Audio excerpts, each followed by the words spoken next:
ವಿಶ್ವವಿಖ್ಯಾತ ಬೇಲೂರು ಪಟ್ಟಣದಲ್ಲಿ ನೆಲೆಸಿರುವ ಶ್ರೀ ಚನ್ನಕೇಶವ ಸ್ವಾಮಿಯವರ ದಿವ್ಯ ಬ್ರಹ್ಮರಥೋತ್ಸವವು ಸಹಸ್ರಾರು ಭಕ್ತಾದಿಗಳ ಸಮ್ಮುಖದಲ್ಲಿ ವಿಜೃಂಭಣೆಯಿಂದ ನೆರವೇರಿತು.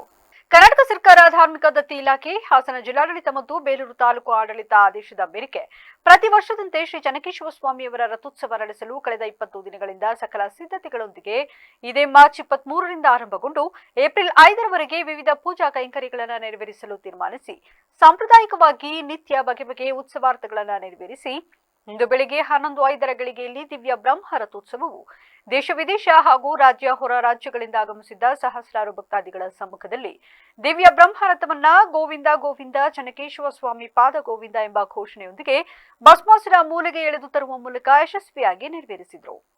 ದಿವ್ಯ ಬ್ರಹ್ಮ ರಥೋತ್ಸವ ಆರಂಭಕ್ಕೂ ಮುನ್ನ ಸಂಪ್ರದಾಯದಂತೆ ದೊಡ್ಡ ಮೇದೂರು ಕಾಜಿ ಖಾದ್ರಿ ಕುಟುಂಬದಿಂದ ದೇವರಿಗೆ ಪ್ರಾರ್ಥನೆ ಸ್ಮರಿಸಿದ್ರು. ರಥೋತ್ಸವ ನಡೆಯುವ ವೇಳೆ ತಾಲೂಕಿನ ಸುತ್ತಮುತ್ತಲ ಗ್ರಾಮಸ್ಥರು, ರಾಜ್ಯ ಹೊರ ರಾಜ್ಯಗಳಿಂದ ಆಗಮಿಸಿದ ಭಕ್ತಾದಿಗಳು ರಥಕ್ಕೆ ದವನ, ಬಾಳೆಹಣ್ಣು ಎಸೆಯುವ ಮೂಲಕ ಭಕ್ತಿ ಮೆರೆದರು. ಇದೇ ಸಂದರ್ಭ ಸಾರ್ವಜನಿಕರು ದೇವಾಲಯದ ಮುಖ್ಯ ರಸ್ತೆ ಸೇರಿದಂತೆ ಇತರ ಸ್ಥಳಗಳಲ್ಲಿ ಬಗೆ ಬಗೆ ರೀತಿಯ ಪ್ರಸಾದ ಹಾಗೂ ತಂಪಾದ ಪಾನೀಯಗಳನ್ನು ಸ್ವಯಂ ಪ್ರೇರಿತವಾಗಿ ವಿತರಿಸಿದ್ದು ಕಂಡುಬಂತು.